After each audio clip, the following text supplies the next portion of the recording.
నేపాల్కు మరొకసారి red alert జారీ అవుతుంది. ఇప్పటికే ముంచుకొచ్చినటువంటి ప్రళయంతో సుమారుగా 400 మంది ప్రాణాలు కోల్పోతే 1500 మంది ఆచూకీ ఇంకా తెలియని పరిస్థితి మనం చూస్తూనే ఉన్నాం. ఈ 1500 మందిలో ఎంతమంది బ్రతికొస్తారనేది కూడా చెప్పడం కష్టంగా ఉన్న ఈ టైంలో ఇప్పటికే జరిగినటువంటి నష్టం నుంచి తేరుకోలేని ఈ సమయంలో మరొక భయంకరమైన ప్రళయం ఇప్పుడు నేపాల్కి రాబోతోంది అంటూ హెచ్చరికలు జారీ అవుతూ ఉన్నాయి. మొన్న వచ్చినటువంటి చిన్నపాటి ఎర్త్ క్వేక్కి ఒక పెద్ద ఐస్ కొండ విరిగిపడి ఇంత పెద్ద ప్రళయం జరిగింది. ఇప్పుడు మరొకసారి చైనా సమీపంలో అప్రాక్సిమేట్లీ సియాచిన్కి దగ్గరలోనే మరొక భూకంపం సంభవించినట్లుగా తెలుస్తోంది. మరోవైపు ఎక్కడి నుంచైతే ఈ ఐస్ కొండ విరిగిపడి భారీ ప్రళయం సంభవించిందో ఆ రిజర్వాయర్ లాగా అడ్డుగా ఏర్పడింది వాటర్కి అని వింటూ ఉన్నాం. ఇప్పుడు ఈ వచ్చినటువంటి భూకంపం వల్ల మరింత ఐస్ పైన నుంచి జారిపడే అవకాశం కానీ ఆల్రెడీ పడినటువంటి ఐస్ బ్రేక్ అయిపోయి ఏ క్షణమైనా మరొకసారి భారీ ప్రళయం సంభవించే అవకాశం ఉంది అంటూ హెచ్చరికలు జారీ అవుతున్న నేపథ్యంలో ఇప్పటికే సహాయక చర్యలు కొనసాగుతూనే ఉన్నాయి. మరొకసారి గనక ఒకవేళ జరిగితే ఏం చేయాలన్న భయం అందరిలోనూ కనిపిస్తోంది. అప్రాక్సిమేట్లీ మరొక గంటలో నేపాల్లో ఇంకొకసారి ఇలాంటిది ఏదైనా జరగవచ్చు అనేటువంటి అంచనాలు కనిపిస్తూ ఉన్నాయి. ఈరోజు సాయంత్రంలోగా అయినా సరే భారీగా మరొకసారి వరద రావచ్చు అంటూ చెప్తున్నారు. ఈ భారీ వరదలు వచ్చే ఛాన్స్ ఉందంటూ ఇప్పటికే ప్రభుత్వం కూడా హెచ్చరికలు జారీ చేస్తుంది. అయితే ఇప్పుడు వచ్చిన దానికే అతలాకుతలం అయిపోయింది నేపాల్ అంతా కూడా. మరొక 5 రెట్లు అంతకు మించిన స్థాయిలో గనక వరదలు వచ్చే అవకాశం ఉంది అనే ప్రకటన చూస్తుంటే మరింత భయం కలుగుతుంది. ఇప్పటికే ప్రజలు భయంతో పరుగులు తీస్తున్నారు. ఎత్తైన ప్రాంతాలకు వెళ్ళి అక్కడ తలదాచుకునే ప్రయత్నం చేస్తున్నారు. చైనా సియాచిన్ గ్లేషియర్లో మరొకసారి భూకంపం వచ్చిందన్న వార్త నేపాల్ ప్రభుత్వాన్ని మరింత భయపెడుతోంది. రిక్టర్ స్కేల్ మీద 5.1గా నమోదైంది. హిమానీ సరస్సు బద్దలవడంతో ఈ లిండే బోటేకోషి నదులు ఉప్పొంగి ప్రవహిస్తున్న తీరు మనం చూస్తూనే ఉన్నాం. ఈ నదులు ఉప్పొంగడంతో నేపాల్లో వరదలు వచ్చాయి. వరదల కారణంగా ఇప్పటికే 1500 మంది గల్లంతయ్యారు. అలాగే 392 మందికి పైగా మృతి చెందారు. మృతుల్లో చాలామంది విదేశీయులు ఉండడం కూడా మనం చూస్తూనే ఉన్నాం. ఒక్కసారి అసలు ఈ ఇన్సిడెంట్ ఎలా జరిగింది, ఇప్పుడు మరొకసారి ఎలాంటి ప్రమాదం పొంచి ఉంది అనేది నేను మీకు చూపించే ప్రయత్నం చేస్తాను. ఒక్కసారి నేను ఇప్పుడు మీకు చూపించబోయే విజువల్ చూస్తే మీకు మరింత క్లియర్గా అర్థమవుతుంది. Just take a look here. So ఇక్కడ మీకు కనిపిస్తోంది, ఇదిగో మొత్తం అసలు ఈ ప్రమాదం ఎలా జరిగింది అనడానికి క్లియర్గా స్టెప్ బై స్టెప్ నేను మీకు ఎక్స్ప్లెయిన్ చేయబోతున్నాను. ఇక్కడ పైన మంచు కొండ ఉంది. ఇది లెహెండే కోలా. ఈ వరద ఎక్కడి నుంచి అయితే ప్రారంభమైందో అక్కడి నుంచి ఆ ప్రాంతం ఇదంతా కూడా ఈ క్రింద ఉన్నటువంటి డ్యామ్, ఇదిగో ఇక్కడ ఒక డ్యామ్ కనిపిస్తుంది కదా మీకు. ఇక్కడ నుంచి నదుల ప్రవాహం కొనసాగుతూ ఉంటుంది. సో ఇదిగో ఇది రసోగడి సరిహద్దు ప్రాంతం. అలాగే బోటేకోషి నది, ఈ కింద ఉన్నటువంటి నది, ఈ పైనుంచి వచ్చే వాటరే ఈ నదుల్లో ప్రవహిస్తూ ఉంటుంది. ఇది స్వాప్రుబేసి. ఈ కింద అంతా కూడా ఇక నేపాల్లో ప్రజలు ఉండేటువంటి ప్రాంతం. సో ఈ మంచు కొండ ఒక చిన్న భూకంపం సంభవించింది. చైనా ఆ కార్నర్లో చైనా మీకు కనిపిస్తుంది. సో ఒక భూకంపం కారణంగా ఈ మంచు కొండలో ఒక భాగం, ఒక లేయర్ విరిగిపోయి ఇక్కడ వచ్చి పడింది. ఇదిగో ఈ ప్రాంతంలో ఇలా పడిపోయింది. మరొకసారి ఆ విజువల్ ప్లే చేయండి. సో ఇదిగో ఇక్కడి నుంచి ఇలా వచ్చి ఈ వాటర్లో పడిపోయింది. సో ఎప్పుడైతే ఈ వాటర్లో ఇంత పెద్ద మంచు కొండ పడిందో ఈ వాటర్ అంతా ఒక్కసారి చిమ్మినట్లుగా ముందు వైపుకి స్ప్రెడ్ అయిపోయింది భారీగా. యాజ్ యూ కెన్ సీ, ఇదిగో ఇలా స్ప్రెడ్ అయిపోయింది. జనరల్గా ఈ వాటర్ ఇక్కడి నుంచి మొదలైతే ఈ క్రిందకి నదుల ద్వారా స్లోగా రావాలి. కానీ ఎప్పుడైతే భారీగా మంచు వచ్చి పైనుంచి పడిందో ఆ వాటర్ అంతా కూడా ఒక్కసారిగా చిమ్మినట్లుగా ముందుకు వెళ్ళిపోయింది. ఆ చుట్టూ ఉన్న ప్రాంతాలకి స్ప్రెడ్ అయిపోయింది. దానివల్ల క్రింద ఉన్న ప్రాంతం అంతా కూడా ఈ మంచు పడడం వల్ల వాటర్ ఒక్కసారిగా స్ప్రెడ్ అయింది. అండ్ ఈ వాటర్తో పాటు ఇక్కడున్న రాళ్ళు, మట్టి ఇవన్నీ కూడా కలవడంతో వాటర్ డెన్సిటీ బాగా పెరిగిపోయింది. అంటే చాలా బరువుగా మారిపోయింది. దట్టు స్లోప్ ఉంది, పల్లం ఉంది అక్కడి నుంచి. ఈ నేపథ్యంలో దాని వేగం మరింత పెరిగింది. అసలే పైనుంచి వచ్చే వాటర్ చాలా వేగంగా వస్తుంది. దానికి తోడు ఈ వాటర్తో పాటుగా మట్టి రాళ్ళు లాంటివి కలవడంతో కొండ మీద నుంచి వస్తున్న నేపథ్యంలో వాటర్ స్పీడ్ మరింత పెరిగింది. దానివల్ల ఊర్లకు ఊర్లు తుడిచిపెట్టుకుపోయింది. ఇదిగో ఈ ప్రాంతంలో ఉన్నటువంటి ఈ మొత్తం ఇదిగో సోపర్ బేసి అండ్ కింద ఉన్నటువంటి ఈ ప్రాంతం అంతా కూడా మొత్తం తుడిచిపెట్టుకుపోయింది. ఒక్కసారి మీరు చూడొచ్చు దాని ఫ్లో ఏ విధంగా ఉంది అనేది మీరు చూస్తున్నారు. పవర్ ప్లాంట్స్ ఇవన్నీ కూడా పూర్తిగా తుడిచిపెట్టుకుపోయినటువంటి సందర్భం మనకు కనిపిస్తుంది. సో దీనివల్ల ఏం జరిగింది ఒక్కసారి నెక్స్ట్ విజువల్ ప్లే చేయండి పీసీఆర్. దీనివల్ల ఎలాంటి పరిస్థితులు ఏర్పడ్డాయి అనేది గత 2 రోజులుగా మీరు చూస్తూనే ఉన్నారు. ఆ తర్వాత పైనుంచి వస్తున్నటువంటి వరద ప్రవాహం ఒక్కసారి ఇక్కడ ఫ్రీజ్ చేయండి. యా, ఇక్కడ మీకు కనిపిస్తుంది ఏంటో తెలుసా? ఇదిగో ఇక్కడ మీకు కనిపిస్తుంది ఒక పెద్ద ట్రక్ కనిపిస్తుంది మీకు. జనరల్గా ఒక ట్రక్ హైట్ జనరల్గా ఎలా ఉంటుంది?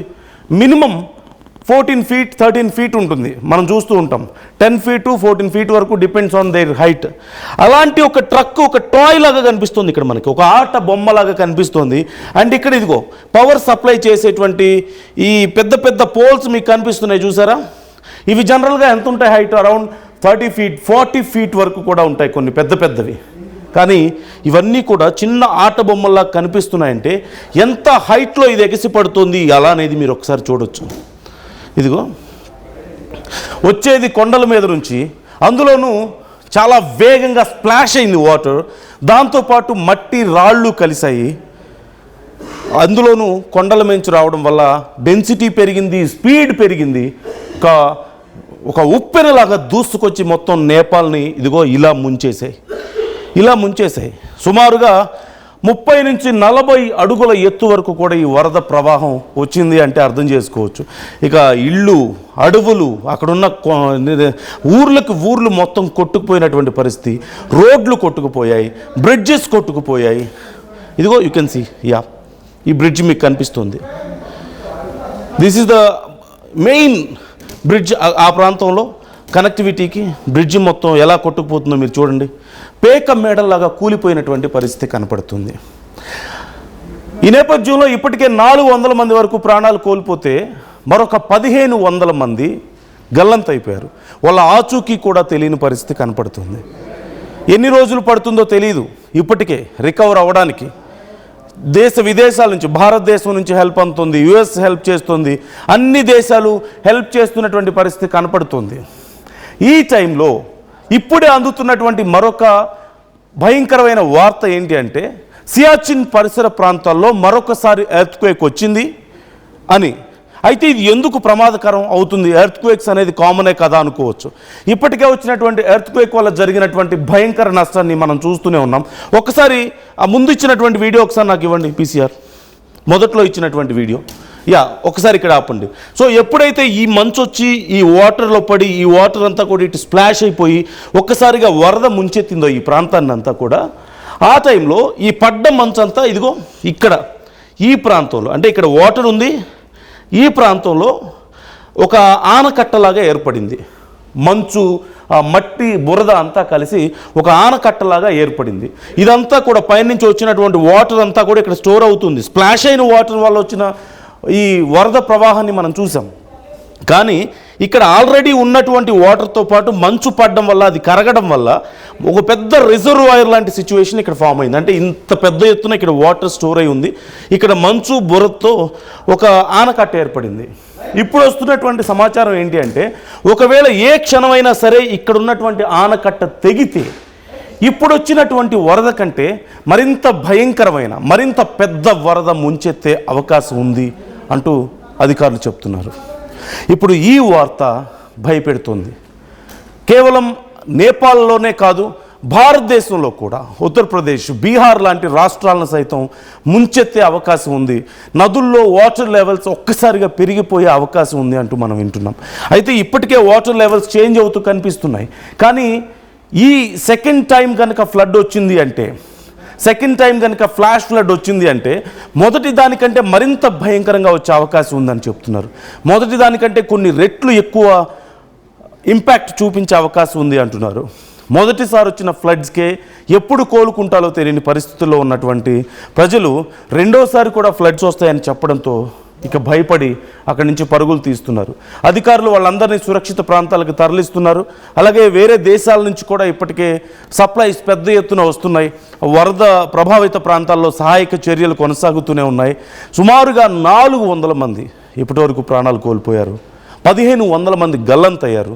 మృతుల సంఖ్య కొన్ని రెట్లు పెరిగే అవకాశం ఉంది అంటూ అంచనాలు వస్తుంటే ఇప్పుడు వస్తున్నటువంటి ఈ ఫ్లాష్ న్యూస్ మరింత భయపెడుతుంది. మరొకసారి ఎర్త్క్వేక్ రావడం, మరొకసారి అక్కడ ఆనకట్టగా ఏర్పడినటువంటి ఆ మంచు పగిలే ప్రమాదం ఉంది అని చెప్పడం, దీన్ని మించిన ఇప్పుడు వచ్చినటువంటి ఫ్లాష్ ఫ్లడ్స్ను మించిన మరింత ఫ్లడ్స్ వచ్చే అవకాశం ఉంది అని చెప్తున్నారు. సో దీనికి ఇప్పుడు నేపాల్ ఎంతవరకు ప్రిపేర్డ్గా ఉంది? ఒకవేళ సెకండ్ టైం కనుక ఫ్లాష్ ఫ్లడ్స్ వస్తే ఆ వాటర్ అంతా కూడా మళ్ళీ క్రిందకే వస్తుంది. బీహార్, ఉత్తరప్రదేశ్ ప్రాంతాల మీదకే వచ్చే అవకాశం కనిపిస్తుంది. అదే కనుక జరిగితే ఇటు భారతదేశంలో కూడా భారీగా వరదలు రావడానికి చాలా క్లియర్ ఇండికేషన్స్ ఇక్కడ మనకు కనపడుతూ ఉన్నాయి. మీరు ఇప్పటికే చూస్తున్నారు అక్కడ ప్రజల దుస్థితి ఎలా ఉందో. కొన్ని వేల మంది నిరాశ్రయులైపోయారు. ఊర్లు తుడిచిపెట్టుకుపోయాయి. అండ్ హెలికాప్టర్స్ ద్వారా కొంత సాయం అందుతోంది. భారత్ కూడా ఇప్పటికే వాళ్ళకి అవసరమైనటువంటి మెడిసిన్, ఫుడ్ సప్లైస్ అన్నీ కూడా టెంట్స్ దగ్గర నుంచి అన్నీ పంపిస్తుంటే నేపాల్ ప్రజలు కన్నీటితో భారతదేశానికి కృతజ్ఞతలు తెలియజేస్తున్నటువంటి సందర్భం మనకు కనపడుతుంది. సో ఇప్పుడు అందరినీ భయపెడుతున్న, ఎంతో ఉత్కంఠను కలిగిస్తున్న వార్త ఇప్పుడు వచ్చినటువంటి ఫ్లడ్స్ కంటే మరిన్ని ఎన్నో రెట్ల భయంకరమైన ఫ్లడ్స్ రావచ్చు అనేటువంటి అంచనా. మరొకసారి చైనా సమీపంలో వచ్చినటువంటి ఈ ఎర్త్క్వేక్ మరికొన్ని గంటల్లో ఏం జరగబోతోంది?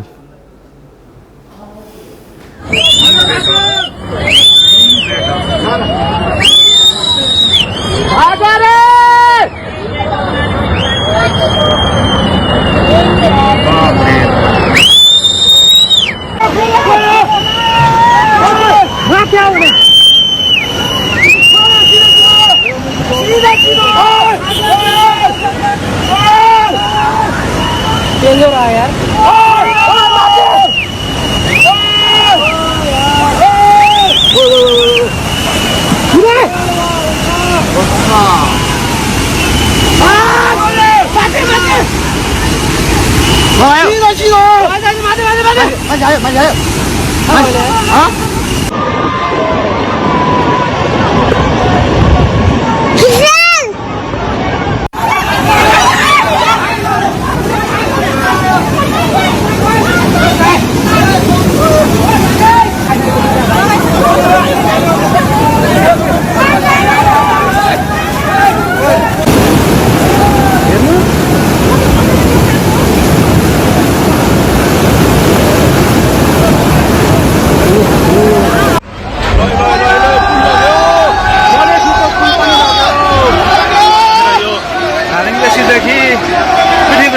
जोड्ने पुल पनि बगेको छ।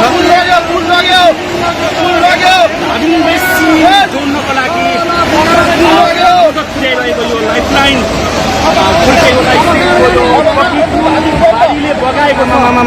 लाइभ यो चाहिँ है गाइस, यस्तो लाइभ छ। ओहो, पुरा ड्याम फुटेर आयो, पुरा चाइनाको ड्याम फुटेर आएर रहेछ। आमा ल यहाँ हामीले अब ओहो यार, यो पुरै ड्याम फुटेर आएको यो घर गयो यो। ल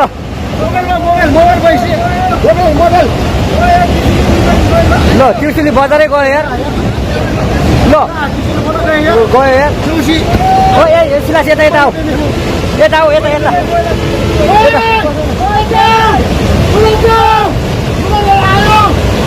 आमा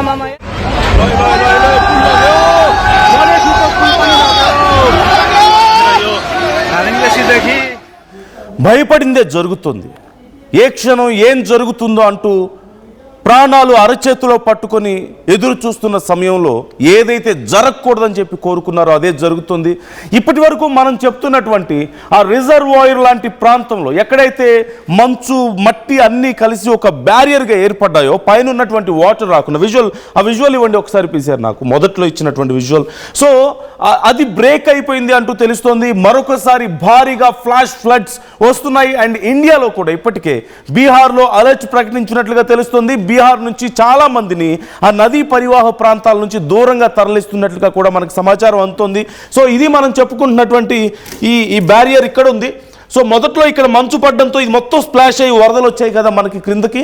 సో ఇక్కడ ఈ మట్టి ఒక్కసారిగా పడడం వల్ల ఈ మట్టి అంతా కూడా ఇక్కడ వచ్చి అడ్డుపడింది. అండ్ పైన ఉన్న మంచు కూడా ఇక్కడ వచ్చి పడింది. ఇప్పుడు ఇది ఏ క్షణంలో అయినా సరే బ్రేక్ అయితే పైన ఉన్న వాటర్ అన్నీ కూడా మరొకసారి భారీగా కిందకి దూసుకొచ్చే అవకాశం ఉంది. ఫ్లాష్ ఫ్లడ్స్ రావడానికి అవకాశం ఉంది అంటూ మనం వింటూ ఉన్నాం. భయపడుతూ ఉన్నారు అధికారులు అందరూ కూడా. కానీ ఏదైతే జరగకూడదని, ఏ ఘోరం అయితే జరగకూడదు అనుకుంటున్నారో, ఏ పరిస్థితినైతే ఇంకొకసారి వస్తే మనం ఎదుర్కోలేము అనేటువంటి భయంలో ఉన్నారో అలాంటి పరిస్థితి మరొకసారి వచ్చినట్లుగా కనపడుతుంది. ఆ బ్యారియర్ బ్రేక్ అయిందంటూ తెలుస్తుంది. ఈ నేపథ్యంలో పైనుంచి భారీగా వరద ముంచెత్తుతూ వస్తుంది. మరొకసారి ఆ చుట్టుపక్కల ప్రాంతాలు మరికొన్ని నిమిషాల్లో లేదంటే మరికొన్ని గంటల్లో మొత్తం జలమయం కాబోతున్నాయి. అండ్ ఆ వాటర్ అంతా కూడా కిందికి రాబోతుంది. అది బీహార్, ఉత్తరప్రదేశ్ వైపు రాబోతున్న నేపథ్యంలో ఇప్పటికే బీహార్లో కూడా హై అలర్ట్ ప్రకటించారు. అక్కడి ప్రభుత్వం ప్రజల్ని ఆ చుట్టుపక్కల ప్రాంతాల్లో, ఆ నదుల పరిసర ప్రాంతాల్లో ఉన్నటువంటి ప్రజల్ని తరలిస్తున్నట్లుగా తెలుస్తుంది. ఇప్పుడు ఇండియా మీద కూడా ఈ ఫ్లాష్ ఫ్లడ్స్ ఇంపాక్ట్ ఏ స్థాయిలో ఉండబోతోంది అనేది పెద్ద భయాన్ని కలిగిస్తున్నటువంటి సందర్భం మనం చూస్తున్నాం. సో ఇది ఖచ్చితంగా చాలా దారుణమైనటువంటి పరిస్థితి అని చెప్పుకోవచ్చు. ఒక ప్రళయం తగ్గిందిలే అనుకునే లోపు, అక్కడి సహాయక చర్యలు ఇక మొదలవుతున్నాయి అనుకునే లోపే మరొక భయంకరమైనటువంటి ప్రళయం, ఈసారి మరింత పెద్దది, మరింత నష్టాన్ని చేసేది వస్తున్నట్లుగా కనబడుతోంది. మరింత భయంకరమైన ఫ్లాష్ ఫ్లడ్స్ వస్తున్నట్లుగా తెలుస్తుంది. అండ్ ఇండియా మీద కూడా ఇంపాక్ట్ చాలా క్లియర్గా ఉండబోతోంది అంటున్నారు. బీహార్లో అలర్ట్ ప్రకటించారు. అండ్ బీహార్ నుంచి ఆ నదీ పరిసర ప్రాంతాల్లో ఉన్నటువంటి వాళ్ళందరినీ కూడా తరలిస్తున్నట్లుగా తెలుస్తుంది. సో ఆ ఇంపాక్ట్ ఎక్కడెక్కడ వరకు ఉండొచ్చు, ఏ ప్రాంతాల్లో తరలిస్తున్నారు, ఇండియాలో కూడా ఎలాంటి చర్యలు తీసుకుంటున్నారు అనే డీటెయిల్స్ ఎప్పటికప్పుడు మీకు ఆర్టీవీ అందిస్తూ ఉంది. మరొకసారి ఆ విజువల్ మీరు చూస్తున్నారు స్క్రీన్ మీద. ఒక్కసారిగా ఊర్లనే మింగేస్తూ వస్తున్నటువంటి ఆ భయంకరమైనటువంటి ఫ్లడ్ మీకు కనిపిస్తుంది. ఆ బ్యారియర్ తెగిపోవడం వల్ల మరొకసారి ఇప్పుడు వచ్చినటువంటి ఫ్లడ్స్ కంటే మరిన్ని రెట్ల బలమైనటువంటి ఫ్లడ్స్ వస్తున్నట్లుగా మనకు తెలుస్తుంది. అయితే ఇప్పటికే గత 2 రోజుల నుంచి కూడా ఇండియా అలర్ట్గా ఉంది. ఇండియాలో ఉన్నటువంటి ఆ నదీ పరివాహక ప్రాంతాల్లో అలర్ట్ చేస్తూ వస్తున్నారు. కాకపోతే ఇప్పుడు ఒక అంచనాకు వస్తున్నట్లుగా తెలుస్తుంది ఏ ప్రాంతాల్లో ఇంపాక్ట్ చూపించే అవకాశం ఉంది, ఏ ప్రాంతాలను ఖాళీ చేయించాల్సిన అవసరం ఉంది అనే దానికి సంబంధించి ఇప్పటికే ఒక అంచనాకు వచ్చారు. ప్రజల్ని తరలిస్తున్నట్లుగా కూడా తెలుస్తుంది. సో బీహార్లో, ఉత్తరప్రదేశ్లో ఏ ప్రాంతాల్లో ఉండే అవకాశం ఉంది ఇంపాక్ట్ అనే డీటెయిల్స్ మరికొద్దిసేపట్లో ఆర్టీవీ మీకు క్లియర్గా అందించబోతోంది. అండ్ రెండోసారి వస్తున్నటువంటి ఇప్పటికే వచ్చినటువంటి ఎర్త్ క్వేక్ అండ్ రెండోసారి వస్తున్నటువంటి ఈ ఫ్లాష్ ఫ్లడ్స్ ఇంపాక్ట్ ఎలా ఉండబోతుంది అనేది మరికొద్ది క్షణాల్లో మరిన్ని డీటెయిల్స్ మీకు ఆర్టీవీ అందిస్తుంది. మీ ఒపీనియన్స్ని కూడా మాతో షేర్ చేసుకోండి, కామెంట్ చేయండి.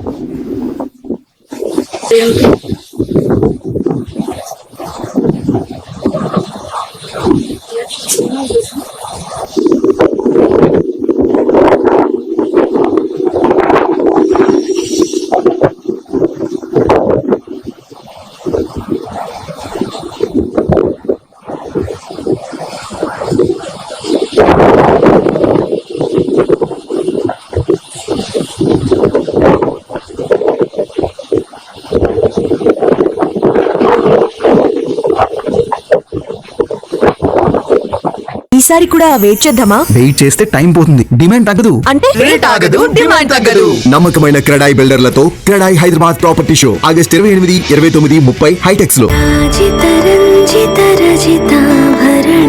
Pure in its form with grace made noble.